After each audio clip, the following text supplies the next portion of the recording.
people say that it's because of the aluminum particles that are in the air that people are breathing that has caused that. Now it could be one of those things that just over time, that's just happened. Yeah. I mean, I don't think you can really correlate something I mean, you know what I'm saying? It's kind of hard. Maybe some people have a gene towards, a certain disease. So I'm not quite sure how you can, you know what I'm saying? Like, yeah. Cancer and stuff in the air. I'm not quite sure. I'm pretty sure you could talk to several people and go, oh, there's no correlation between those numbers, Yeah. Anybody can make their own set of data to probably prove or disprove anything, but, you hope you get the right information so you can protect yourself and your that's family. The thing. You just hope that you kind of hope that people are smart enough, right, to make some of these decisions for themselves. And at the end of the day, I've always thought that, the more information anybody has, then it's kind of on them to make the best decisions for themselves. Yeah. And sometimes the decisions you make are the decisions you want to make and the decisions you have to make are kind of different because some people, can move. Yeah. Others can't because of, financially they can't afford to move. I mean, it's just stuff like that. But I think people deserve the opportunity to know the truth and or not necessarily the truth, but the facts, and then make the decision that's best for them and their family. I think that's a pretty normal thing. Yeah, I don't. But I tell you what, after getting on those websites, and then it links you to all these other YouTubes about other conspiracies. Boy, there's a lot of stuff out there. This one guy from England, was talking about how Israel is Israel's some kind of hoax, and all what they say about their country is a big bunch of malarkey, and then that Obama and them are in cahoots to change the world. I'm like thinking, man, I think that's a little far-fetched. So what you're talking about is a little bit more scientifically based and not just theory and ideology. And that's the thing with stuff like that is that,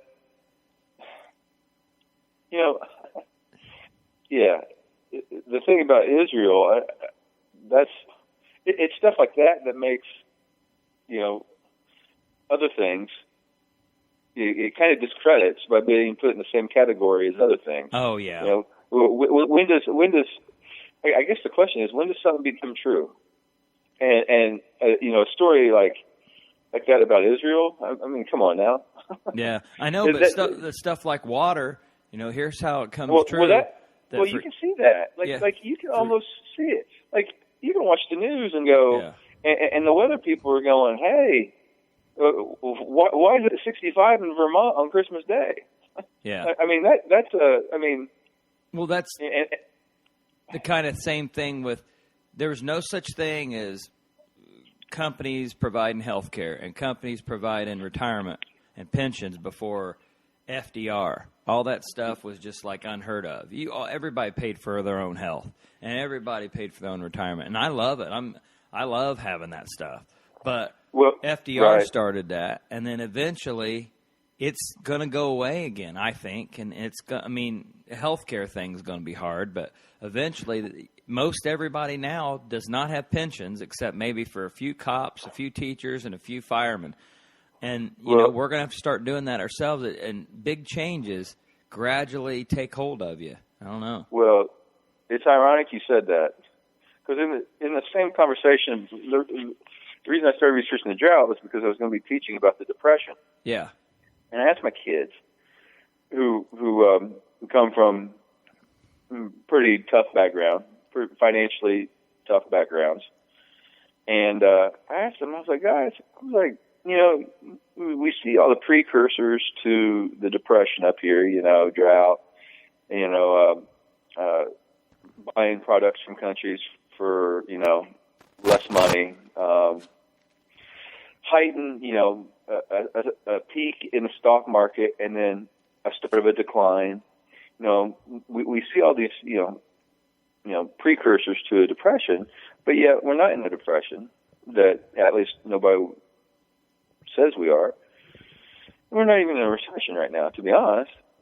But I was like, what if? And I remember my kids come from, tough situations financially. I was like, what if we went back? We took away everything that's been created since the Great Depression. We take away, Medicaid, Medicare, food stamps, and we take away Social Security. We take away public education. We take away all these things. Then where would you be? I'm not talking about as a nation. I'm talking about where individually would everybody in this class be? Me, I'd be out of work, right? Yeah, because government-funded job. Yeah, right. So I'd be out of work. There'd be no schools, which is crazy. Yeah, it'd probably be like a developing country. I'm guessing. I'm like, somebody, and schools provide a lot more than just, education. Food. Yeah. I'm like, my kids at my school are probably, I'm sure on the higher side of free and reduced than they are the lower side of it. So yes. So, what's the, how would your lives be? No food stamps, no this. They're like, my guys, back in the Depression, you guys would have been working for 8 years already. It's there are kids out working when they're 8, 9, 10 years old during the Great Depression, just trying to make some change. Oh yeah. Because school was an option. Everything was kind of a private business. Yeah. So that's that whole thing with the Depression is and today, if it wasn't for these things that obviously Roosevelt did and other administrations did down the way, where would we be today? I know. I think sometimes I don't think people understand. I'll be honest. I think sometimes you have to remember the worst times in order to understand today a little bit. Yeah. And unless you make sound decisions with not just your education, but the whole purpose of it, is to be able to set yourself up in the future. That's really the whole purpose, is so you don't have to wait in line in a soup kitchen for your one meal of the day like they did in the Great Depression. What scares me is, I know I've got life insurance. My wife has life insurance. I've got a pension coming. I've got 401k started. Who knows if it's going to be enough or not in 20 years or 25 years, whatever. But it scares me of all the people that didn't get an education or after high school, or even if they did, but they're not using it. And they haven't even – there's so many people that I know that don't have life insurance and they don't have a 401k started, and their jobs don't even offer it. It scares the living daylights out of me. I'm so fortunate, but I'm still scared of what I've got. And these people have nothing. I'm like thinking, holy cow, if someone dies and your kids are going to be, you better have someone around that's going to take care of them, because they're going to be destitute with nothing. it scares the heck out of me with how some people have to live. And I know it may not be their choice. Well, it's, no. I don't think it would ever be anybody's choice to be destitute. Yeah.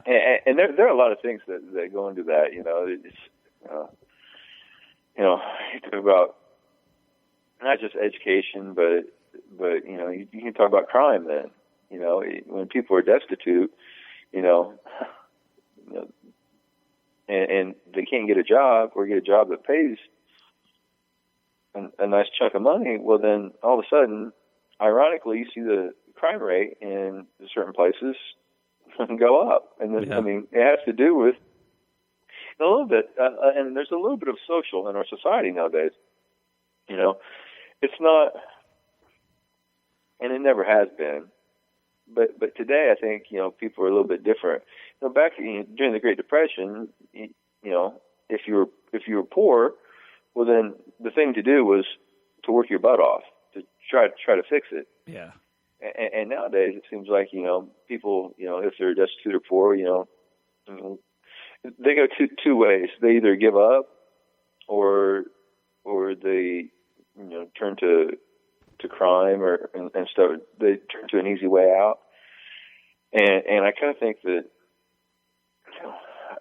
I don't know. I don't think either one of those ways is good. Yeah, to be honest, and there's even some people I scratch my head about. I mean, some people are like 45 or 50-year-old people that's, worked in retail all their life, and maybe they are saving their money. Maybe they're going to plan for retirement, but maybe they keep thinking something better is going to come, and they're just making it. And it's just maybe they just think, well, can't be buried with the money anyway. But, I mean, I shouldn't even worry about that stuff, but I look at people like thinking, how are they going to make it, I guess when you get older, you start caring about that. In your teens and your 20s, you don't really care about anybody else but yourself, pretty much, and then or maybe your family. And then I see people, I'm like thinking, man, how are they going to do it? And that just, I guess that just shows where I worry and what I worry about. And I worry about my kids' future.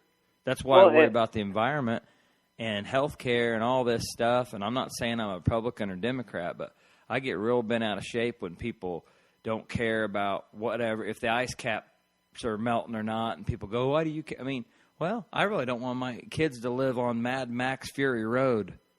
I'm not saying that's going to happen, but I watched that last night, and that was some weird, whacked out stuff. Gotten off the topic there, but no, you're exactly right. And there's no water. Everybody's fighting for water, and everybody was screaming for water and milk. It was ridiculous. You ever see there's a movie? I may have slept through the movie, but I've seen bits and pieces of it since I probably saw it in the theater. Yeah. You ever see Kevin Costner's Waterworld? I've seen bits of it. Yeah, no. Basically, he's on some sort of length. The seas have dried up apparently, and he's cruising around using wind on this to try to find water someplace in the world. It's just pretty interesting, but yeah, no. But that was like a 1992 movie. That before any of this craziness is going on now. But it does scare me though, because I mean, people don't think about it took thousands and thousands of years for us to have computers and but if you see where civilization really started, and then when agriculture started, it blew up everything. Everything went so fast that everything's going so fast, and there's so many people now. And there's so many people consuming stuff, and so many people doing stuff to the earth that's bad. Well, people don't think about it, but it's going to be hard to share a world when everybody's tearing it up. But I'm not going to say, well, we got to kill everybody. You can't do that. But people have got to think about ways to combat this overuse. I'm going to tell you a story, and this is a true story. I can't make any of this up. Before my grandmother died, probably a couple of years before she died, I'm guessing.